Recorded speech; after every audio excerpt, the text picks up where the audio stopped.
I got to sit with one of the most senior commanders who was fighting for months in Gaza. I asked him, "How do you find the tunnel shafts?"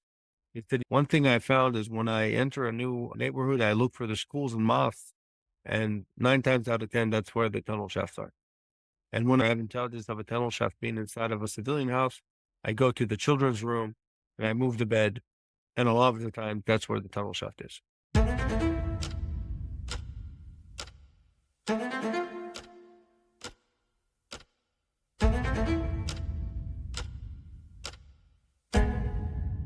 Welcome to the fifth episode of Two Lawyers, Three Opinions. I'm Monique Beadle, an American lawyer with the Jerusalem Institute of Justice. This week, I had the honor to host an exclusive briefing led by Lieutenant Colonel Nadav Shoshani, the international spokesperson for the Israeli Defense Forces. This was a briefing for the most committed donors to the Jerusalem Institute of Justice, members of the Israel Advocates Forum, who give $40 or more per month, and they've joined our new community of advocates who are dedicated to exposing falsehoods, countering bias, and standing up for truth. Through our work inside of the United Nations system, JIJ has a front row seat to the way that biased narratives are spun, seeking to undermine Israel.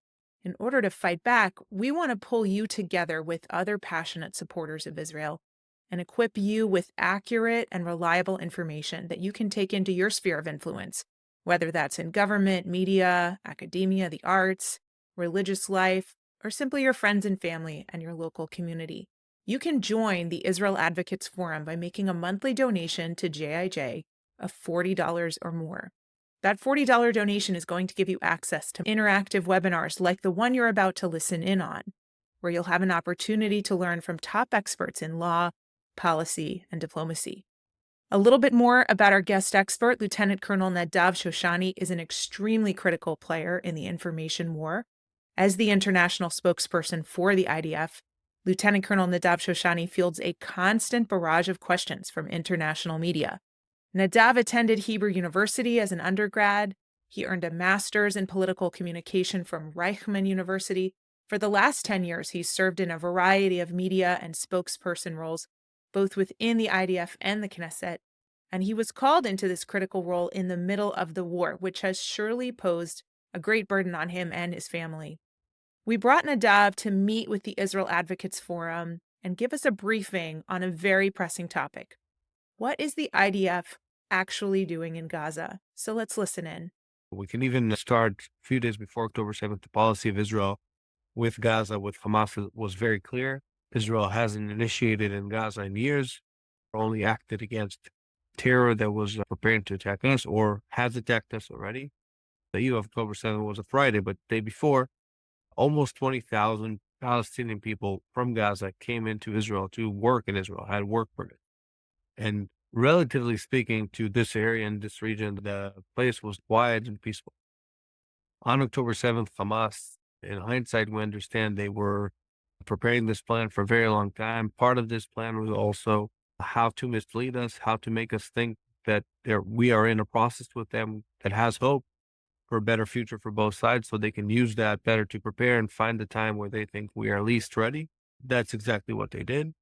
They stormed our borders with thousands of people. The special forces of Hamas stormed Israel, blew up defenses, and charged to our communities, killing 1,200 people and kidnapping 251 people who were added to the 4 hostages who were being held in Gaza and before the war started. One thing that's interesting for me when I get to also see the weapons they use, the equipment they use, see the intelligence gathering, right, is for years they used to say they're running peaceful demonstrations on our fence.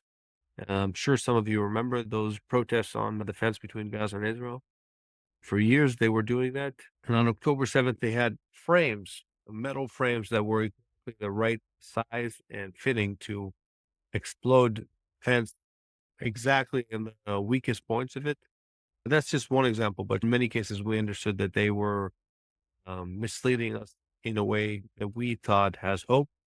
And they used that to prepare for this terror attack on our civilians and our hostages, and our civilians and our soldiers. Ever since, we have made our goals of the war very clear and very public. The state of Israel put the goals in an official way out there. One, is to dismantle Hamas military and governing capabilities, make sure they can never carry out another October 7th. And the second one is bringing home all the hostages. At the time, 255 hostages.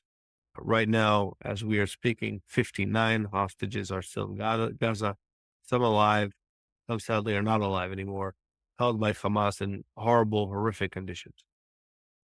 Since the war began, we started a campaign to target Hamas. There were a lot of different campaigns alongside our campaign to defeat Hamas, to fight Hamas terrorists. For example, one campaign was the campaign for, we call it in Hebrew, a movement of civilians, warnings for people. I think one of the world's largest campaigns of warning for population when a military is preparing to act in that area.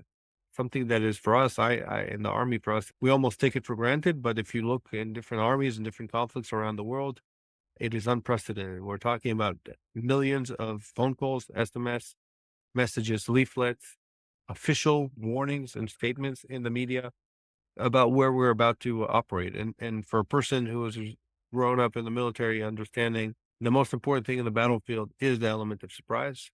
The IDF has given up the element of surprise almost on every step of the way in this war in Gaza. Literally putting out a statement with a map in an area saying, we are coming to this area, please move from this area to that area, and giving a warning to the population. It has become so common that when the IDF does strike without a warning in advance, people complain and ask why. This is not a standard around the world or something that happens, that every army acts in the way of that, but that's something we have hundreds of people dealing with this, making this more efficient, more productive. You know, the people get out of harm's way, and all at the same time with Hamas's strategy, and we found this in our ground maneuvers around operations in Gaza. Their strategy has been to hide behind civilians. We found their strongholds under schools, under mosques, under UN facilities. When I got to sit with one of the most senior commanders who was fighting for months in Gaza, I asked him, how do you find the tunnel shafts? He said, when I enter, there were many, many smart ways and intelligence, but he said, one thing I found is when I enter a new neighborhood, I look for the schools and mosques, and 9 times out of 10, that's where the tunnel shafts are. And when I have intelligence of a tunnel shaft being inside of a civilian house, I go to the children's room and I move the bed, and a lot of the time, that's where the tunnel shaft is. In the occasion where 6 young people were murdered cold-bloodedly by Hamas in a tunnel in Rafah, that tunnel shaft, or the way we found that tunnel, was under a child's bedroom. Some of you may have seen that, very surreal, a huge painting of, I think it was Mickey Mouse on the wall, and right beside it, a tunnel shaft going down dozens of meters. At the end of it, 6 young people who were kidnapped from the Nova Music Festival were murdered. That is one effort that goes alongside our military effort to fight Hamas and defeat them. We've had a lot of achievements in that category. We've been able to eliminate most of Hamas's senior chain of command. We've been able to also take a lot of their manufacturing skills, a lot of their weapons storage. And you see it in recent days, even though we've been back fighting for a few weeks, we have very little amount of rockets to fire at us. They still fire rockets at our civilians. Yesterday, they fired several rockets, sending hundreds of thousands of people to the bomb shelters. But we have seen a lot of achievements in that category that has brought us to this day. The third element that I want to speak about is the humanitarian efforts. We have a unit in Israel. I'm sure many of you know them. It's called COGAT. COGAT is a unit that has hundreds of people, and all they deal with is a humanitarian situation in Gaza. They deal with daily updates with the international organization in Gaza. They have brought into Gaza, facilitated the entrance of almost 2 million tons of aid into Gaza since the beginning of the war, where Hamas used to infiltrate and murder and kidnap and bomb the crossings that Israel had to bring aid into Gaza. Israel went and fixed those crossings and then brought aid again from those crossings into Gaza.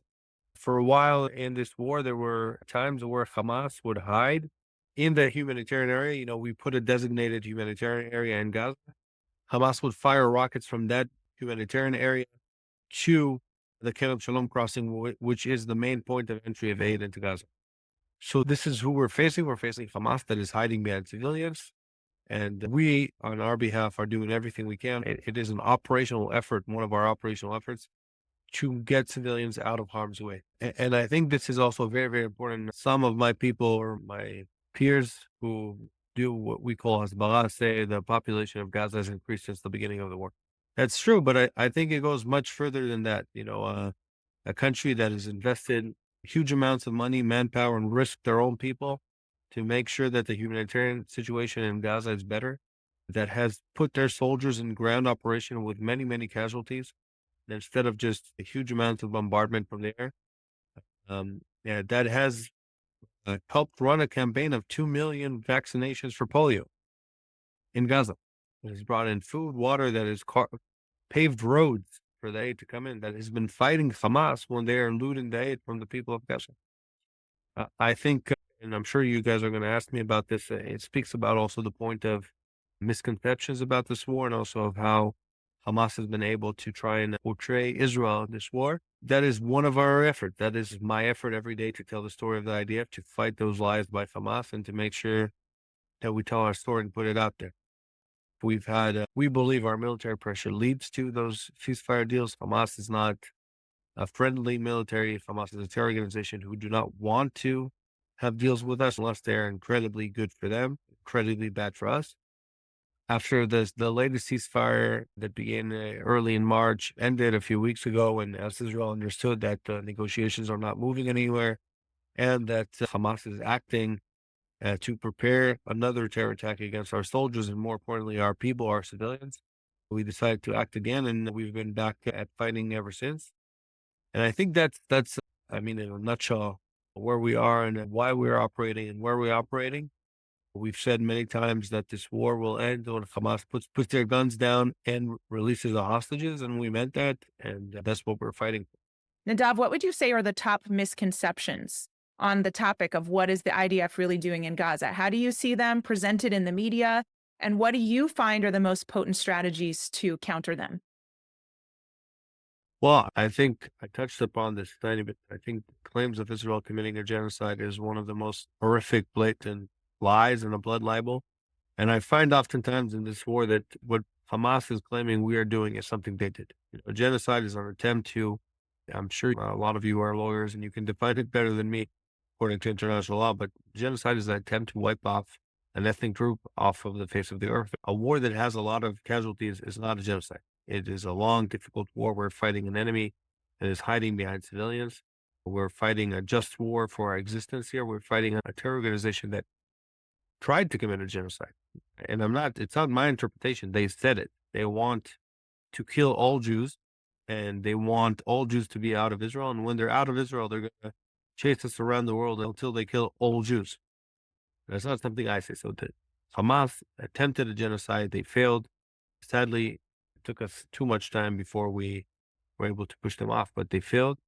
And Israel's might obviously is not being used at full force with no regards to human lives, with no regards to international law, and more importantly, to our values, to the IDS values. It's not only international law. It's not because we want to appease some sort of government around the world or whoever it may be. It's also our values. One of the values of the IDF, we carry on our chest, we have a set of values of the IDF. One of our core values is the purity of arms. It is something that every soldier who's 18 years old learns, and it's something we conduct ourselves. And I'm sure you guys hear on the media that there's the most recent case now that we're looking into a case with the Red Crescent ambulances. We're investigating ourselves. It is who we are as a professional military that is fighting for its life against a nasty terror organization, doing everything we can. But anyone who understands what a genocide is knows this is not anything close to it or anything like it. Speaking of the amount of aid that Israel brought into Gaza, speaking about the movement of population, the warnings for populations, and even if, and I hate this argument because I don't like to address human lives as a number, but even if you look at the numbers, and even if you believe Hamas's number, and the numbers are not correct, Hamas lies time and time again, specifically describing civilian or describing combatants as civilians, we've seen them describe women as men and children as grown-ups, and we've seen them count natural death as part of their amount of people that they count as casualties from this war. But even if you go at the numbers they put out, which I think the recent number is 50,000, and you take down or you reduce the amount of natural death, average amount of natural death on this time period, and you take down the number of combatants that we were able to eliminate, you get to a ratio that is 1 of 1, 1 to 1 between involved and uninvolved. The UN speaks about urban warfare. It says that sometimes in urban warfare, 90% of the casualties are civilian. So and I've met many generals who have seen our tactics on the ground, who understand, and they say this is the idea. The IDF is, and I don't want to embarrass any country, but many generals from different countries around the world told us and told me the IDF is standing to a higher standard than what we do. And in those countries, obviously, there's people protesting and saying genocide. People understand how war works, understand what we are doing. Every target, every aerial strike goes through a rigorous process of approval. There are legal people looking at the collateral damage, looking to mitigate the collateral damage. There are experts, munition experts. There are aerial footage. There's intelligence. There's real-time decision-making. If you see something change, if you see a civilian or you see children entering the arena where you're supposed to operate in. We have investigations when we understand their casualties were hit when they were not involved. So I think anyone who sees our operation knows that is just a blatant lie and part of Hamas propaganda around the world. Sadly, they have a lot of partners around the world. Let's talk about the hostages. Why haven't more hostages been rescued in military operations? How much does the IDF really know about where they are and how to avoid hurting them in military operations? Since October 7th, we have gathered a team, even a major general in reserve was in charge of this team, a lot of intelligence officers, a lot of different types of officers, collecting all the information from October 7th moving forward to kind of create an image for ourselves of where the hostages are and the intelligence we have on them. The most important thing for us in that is to make sure that when we operate, we don't danger our hostages. That's one of the main jobs of this unit, that it's looking and gathering intelligence on our hostages. And it is something that has evolved and gotten better and better throughout this war. This is a very complex war. Again, Hamas is hiding behind civilians. Hamas has been moving the hostages around from place to place. But I think we are at a good place right now. And there's an intimate connection between the people on the ground making decisions, the commanders making decisions where to strike, and those people who are in charge of gathering intelligence on the hostages. For me personally, I returned to service throughout the war, and many of my friends are reservists fighting in Gaza, risking their lives, seeing people. I personally have 2 babies at home. Many of my friends who have young children left their family and risk their lives on a daily basis for the hostage. When the IDF is operating in Gaza, it is to release the hostages. We do everything we can to make sure mistakes don't happen, even though in a long and hard war they do happen. We're doing our best to have our lessons learned to improve our systems, and I think we're at a much better place now than we were at the beginning of the war. Something that's important to notice, I'm sure everyone in the audience has seen a movie about a hostage situation and how complex is one hostage release. When we think of one hostage release, to be able to bring the hostage out without them being killed by Hamas terrorists while we are doing this operation, for us to be able to come into one of the most dense areas in the world of pinpoint intelligence is very complex. And part of that complexity is also, when I say we give warnings of areas we are coming to operate because we're trying to mitigate harm to civilians, Hamas abuses that. A part of Hamas's tactics is understanding our values and then using it as a weakness and abusing it. There's testimonies from these hostages who have been released so far that they move them from place to place. We know that when we operate in Khan Yunis, hostages moved into Rafah, and our job is to make sure that we do our best to separate the civilians from the terrorists, to make sure that we are able to find those hostages, even though some may say not a lot. I think in this war, actually, even though it's low numbers, but we've been able to release, I think, 7 hostages in special operations, which is an enormous amount. When we talk about that operation is famous worldwide. The TEB operation, one location, one airplane. The amount of people was different, but it's still one location, one place. It was very public. It was not a dense area. So I think you have to think of each and one of these operations like an Entebbe operation. It's a once in a lifetime type operation. We've been able to have many of those throughout this war. Sadly, in history, a lot of the hostage situations end badly. We've also had some incidents who were far from being perfect in Gaza, but we've had some incidents when we were able to rescue live hostages from Gaza in an operation. We've been able to find a lot of hostages' bodies in Gaza, dozens. And the most important thing for us when we're operating is to make sure that we bring them home alive, if possible. If we have information about someone, but we understand we can't operate in a way that is safe, or we understand if we operate, it will endanger him, or most likely, and with him not being alive, then we might not take that operation. These are very hard decisions. The operations that did happen, each one of them is a Hollywood movie, incredible stories. People lost their lives in those operations. And that's a big story. It's extremely difficult and extremely complex. And we have been able to do it sometimes and still could happen. And the number is not seven, it's at least eight. I have to remember the numbers, but all in all, dozens of hostages have been returned from Gaza in military operations. Most of them were not alive, but also many of them were alive. Each one of these operations is really complex and amazing. Every tiny mistake can change the outcome. We are hoping to see more operations like that, but we will only carry them out when they're safe and we know the results will be good and we can bring hostages home alive. I have 5, 6, 7 comments asking about the recent anti-Hamas protests in Gaza. This is something that's achieved new visibility. In some areas, there's crowds of hundreds of people protesting Hamas rules, saying, release the hostages, Hamas, get out of here. And it raises a lot of questions for pro-Israel advocates. One is, what is the relationship between the state of Israel and these protesters? Are they safe? Clearly, the answer is no, because several of them have been Right. executed or tortured. But what is the IDF relationship to this new phenomenon? I don't know of any connection on NARP, or all I know, and I've checked, is these are authentic demonstrations by the people. And I think this shows something we've been speaking of, but it takes time and for people to be brave enough to come out and carry out this kind of demonstration when the governor of Gaza is this nasty terror organization that beats up and kills anyone who opposes them.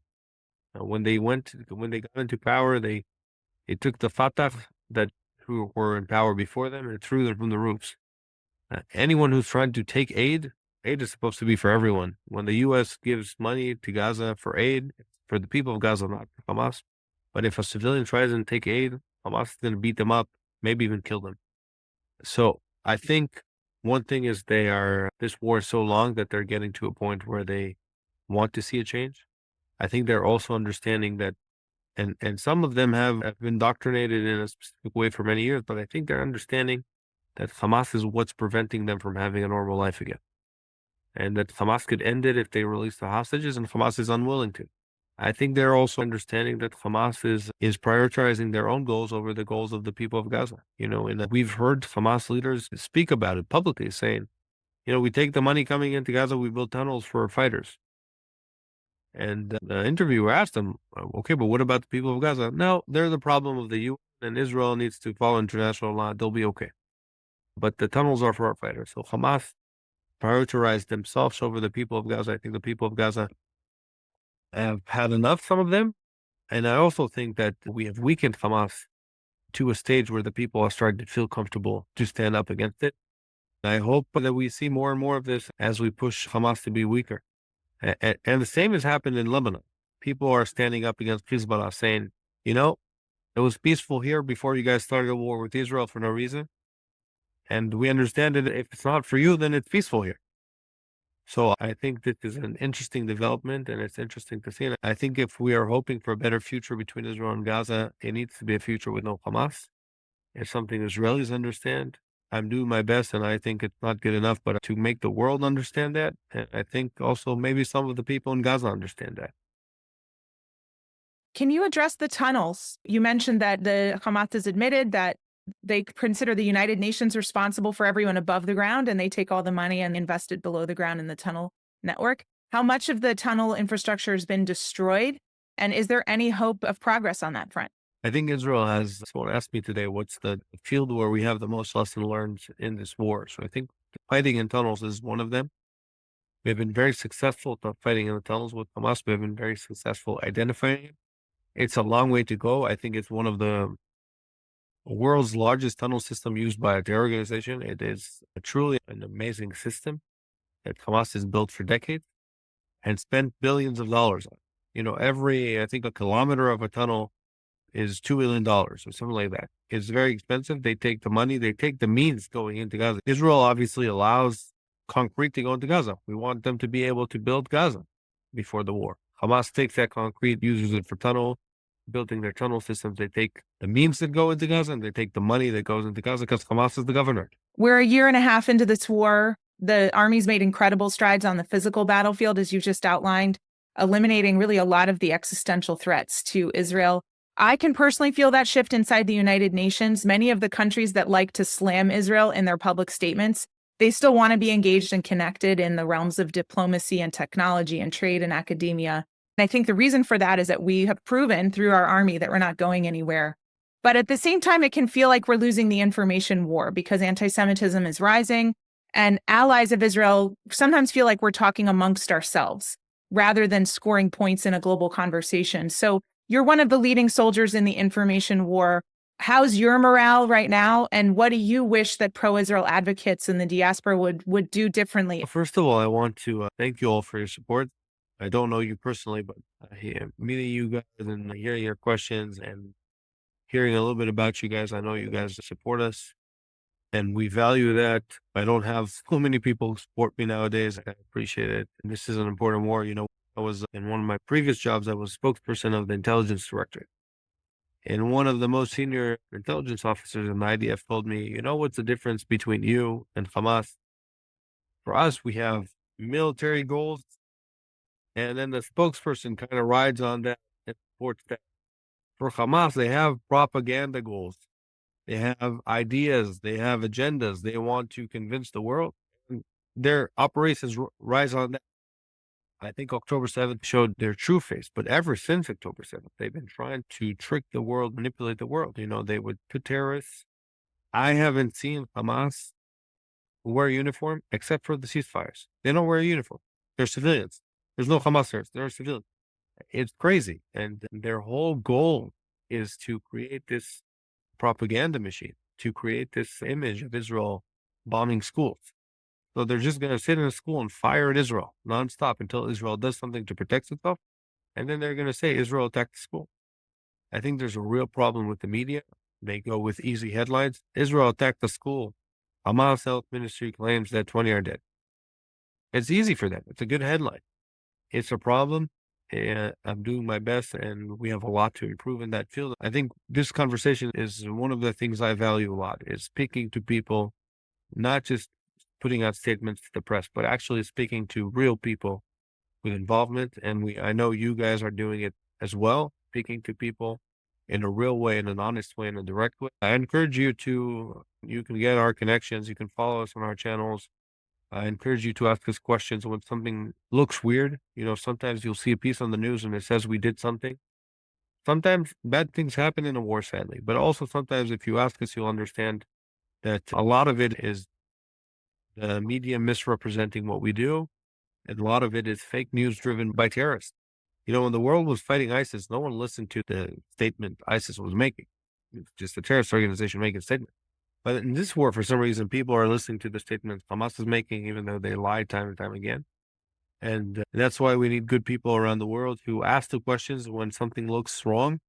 We're in the wrong. We're going to investigate it. We're going to learn. We're going to apologize. We're going to hold the people accountable who made the mistakes. But I find it that most of the times it's either a misunderstanding or someone purposely trying to drive an agenda and mislead people about what is actually happening here. And I think you guys have a very important role in speaking up. Some Americans will believe me because I'm an IDF soldier. I'm wearing uniform. They won't believe me, but they will believe you. They will believe Joe, and they will believe Monica, and they will believe Sarah or whoever's on the line here because they know you.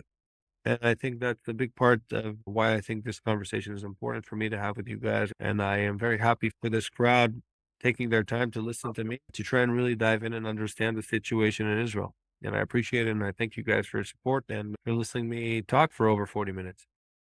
Well, Nadav, I want to thank you for being the first guest expert in our brand new Israel Advocates Forum. You've really helped us start this program on a high note. And I think I speak on behalf of everyone who's listening when I say this has been a great opportunity to grapple with some really tough questions.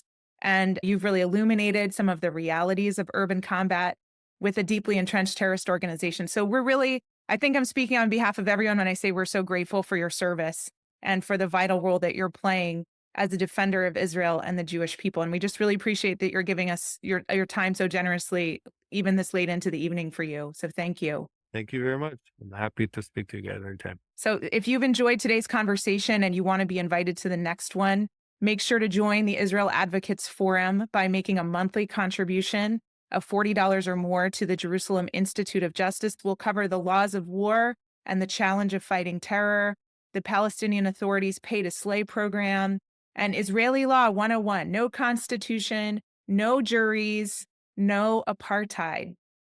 So again, thank you. And until next time, we are signing off.